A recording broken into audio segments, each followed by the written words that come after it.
If you go to a thrift store and you find a new sealed toy, whatever it is, dog, cat, action figure, it's new. Tiger you truck. Scan it, yeah, Tiger truck, you scan it, and you look at the solds on eBay, and you look at the listings, and they're around like 15 bucks right now. But let's say it's $3, $4. You're like, oh, I don't wanna make $5, $6. But this is the time where you might wanna take that chance and buy that new toy, put it a little bit higher, and when the other ones sell out, you're likely to grab that.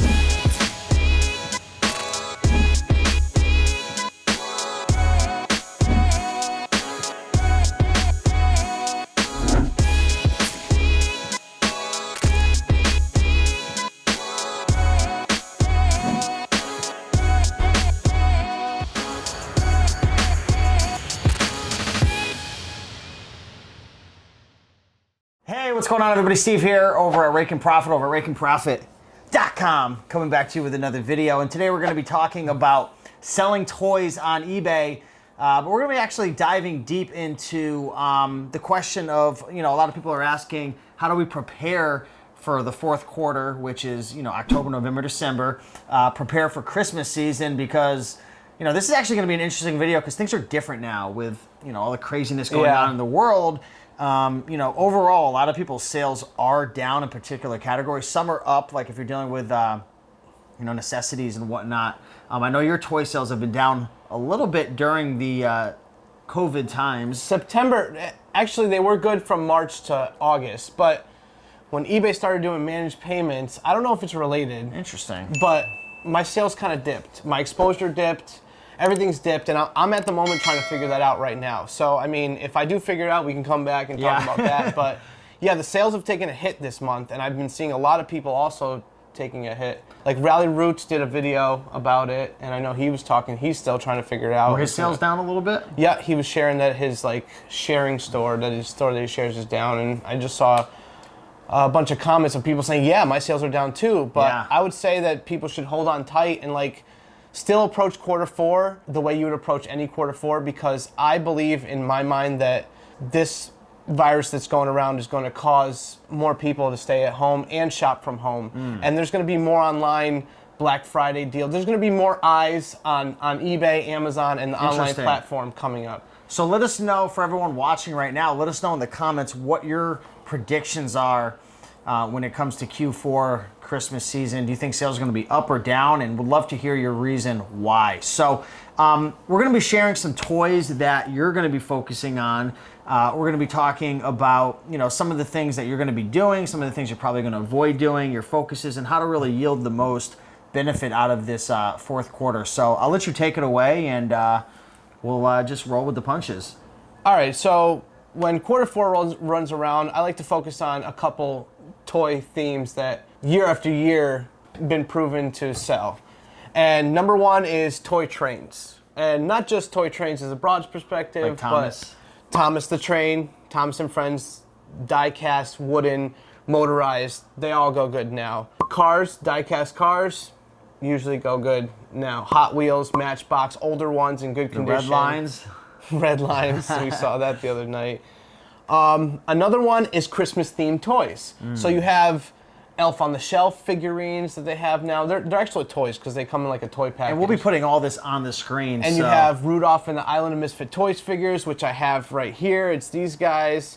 I wanted to talk a little bit about them. These are the smaller ones. And say that again, who these are? Rudolph and the Island of Misfit Toys. It was a movie, and they made figures about them. I've noticed that any holiday movie that also has a toy line with figures does extremely well around Christmas, because all the movies are coming back. How much better is it? To kind of go off topic a little bit, my mom and I, and a lot of people we've taught how to do this, we buy books, textbooks during the off season. A lot of times these books will dip 30, 40, 50, 60%. And then when August comes around, or January, they soar in price.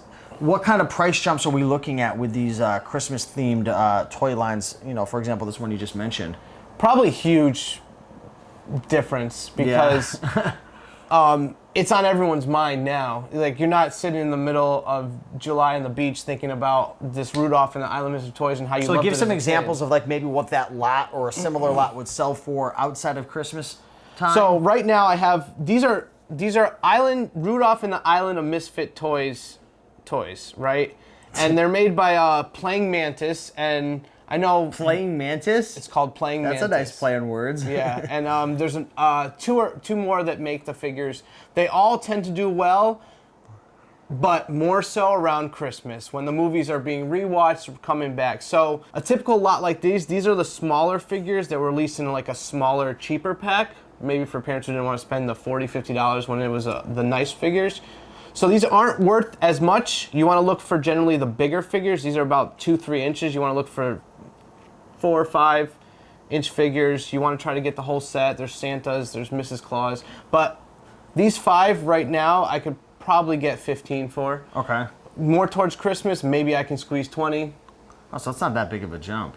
No, for these smaller ones. This is why I wanted to make the point of this how small they are. They're less. Got you. They're less articulated. They're less expensive. But if you find the actual good figures of these, like you're gonna be looking at a big price jump coming soon. Now, what I would like to ask you, could be an interesting topic for some people who want to do, take advantage of some arbitrage opportunities. Would now be a time to focus on buying big lots of certain Christmas-themed toys on eBay and then holding off and waiting until, a month, a couple weeks beforehand? I have never tried that, so I can't give a real-life advice on if it would work or not, but it's a very good idea. I would be interested if somebody would try it and let me know. Like, you have the knowledge, man. Maybe you should do some experiments. What I've learned is what you can do in other spaces can be replicated in all spaces. Like if it's true for another Books instance, and stuff, it's probably going to be true for another one, because now it's crunch time's coming up. Now the ideas are coming up, and people are like, what am I going to buy? What am I going to get? Should I search online? And I think new sealed stuff, if they're going to sell out in stores and sell out online, like the secondary market like eBay is definitely going to be... I've got a crazy idea. What? I don't know if I've ever talked to you about this. What if on Amazon they do a lot of, people will go to the dollar store and stuff and they'll get 7 or 8 different items and then they'll put it in a basket and theme it for Easter, or they'll theme it for Christmas or something like that. What are your thoughts on maybe I don't know, taking Ninja Turtles or a certain theme of something and making this presentation where you're almost private labeling the lot. So instead of just selling the lot and you have it in this basket that costs $1 and you put some void fill in and make it look cool or cute or whatever. Do you think that would work at all? I know it's a crazy idea. Yeah, and the great thing I love about eBay... Am I exposing one of your... Have you done this before? No, I haven't. And it's a very good idea. Because he was doing this no. The thing I like about, to touch on your point, the thing I like most about eBay is it's my dad likes to call it the Wild Wild West. Yeah. Whatever you want goes. You are your own market. You can do whatever you want. If you want to put a tiger with a die-cast truck and say it's a tiger truck, and you can do it. This is a stupid example. But on a deal like that, it's a business idea that can be done. You can go around and make little Christmas squeeze packages. Out, and now you're separating yourself from the crowd. You could create this really cool main listing where it's whoa, there's bows and ties and little things sticking out. Oh yeah. I mean, you see stores do them now. Yeah, they're especially all doing for Easter. It. Yeah. Even do some surprise stuff in there. By the way, this is a little off topic. Have you noticed that Savers, they're buying so much cheap Chinese wholesale crap now. Whenever it comes to Halloween or it comes to Christmas. Yeah. They're all doing that. They're just loading up. Socks now, too. Yeah. Gloves, hats. I don't know why I thought about that, but I guess I'm just thinking of opportunities to take advantage of, holidays and stuff. Yeah, and the one thing that I would say to focus more on if you're going to thrift stores and stuff is the brand new sealed toys. Brand new seal is probably where you want to be at. The used toys will definitely go, and that's for sure, but I think the brand new ones will go first. Yeah. So... for example, this is some good advice I want to give people, and something I've done in the past is if you go to a thrift store and you find a new sealed toy, whatever it is, dog, cat, action figure, it's new. Tiger you truck. Scan it, tiger truck, you scan it, and you look at the solds on eBay, and you look at the listings, and they're around $15 right now. But let's say it's $3, $4. You're like, oh, I don't want to make $5, $6. But this is the time where you might want to take that chance and buy that new toy, put it a little bit higher, and when the other ones sell out, you're likely to grab that. And that's what I've done in the past. I never usually look for too many sealed toys because I'll always scan them, but I don't like go crazy because it's like $4 and I can sell it for 10. Like there's not many margins there, but around Christmas I do pick them up to put them at a higher price point. Gotcha. And take the chance to get it.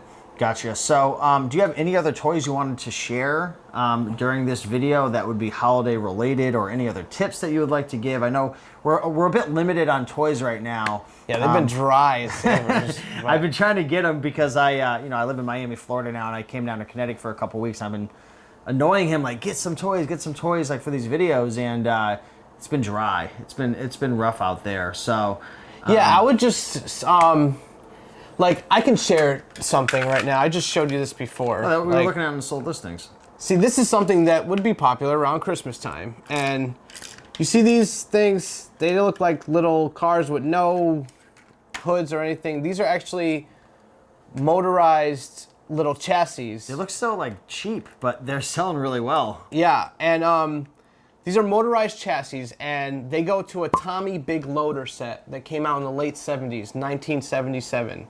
And they're motorized. You put a battery in it, and it runs. And what the set does is you put construction shells on top, and it runs around the track. So these are currently on eBay going for about $25 a piece. And they're not that, you're gonna get under a pound easily. So these are good to watch out for. And towards the end of the year, Q4, you might be able to 30, 35. 43 years old. It's insane, right? And obviously you gotta make sure they work. You gotta put a battery in them, you gotta switch them on. Hopefully they work.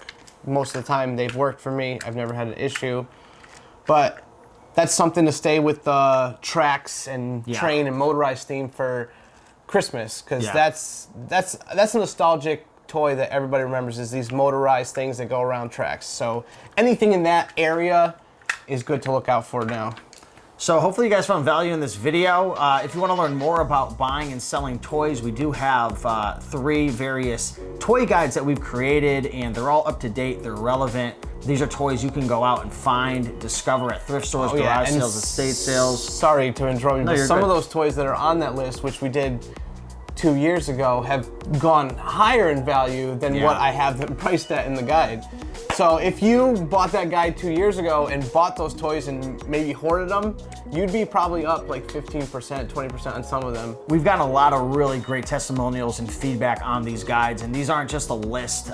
If you do your research, there's some other, I'm not gonna name drop, but there's some people out there who put guides together and they're just complete crap. They just put a list where they'll put a list of guides, they'll tell you like, they'll give you 40 items to go look out for. And they're like $3,000 toys that you're never, ever, ever going to find. Oh yeah, these are all findable. You can walk in any Savers, at any Goodwill, any tag sale, and find at least 5 toys on that list that day. I'm gonna create a Pokemon guide, and what I'm gonna tell you to go find is all the base sets, first edition Charizards and Blastoids, and anyways. Oh, to touch on Pokemon, buy the figures. If you see Pokemon figures that are more than an inch big, because they're small, not the small ones, but buy Pokemon figures. Yeah. So, with that being said, if you enjoyed this video, like, comment, subscribe. Links down below to the guides. Also, I'll link up some more toy videos that we've created as well, so you can go out there and apply this and start making some money. But with that being said, we'll see you in the next video. Peace.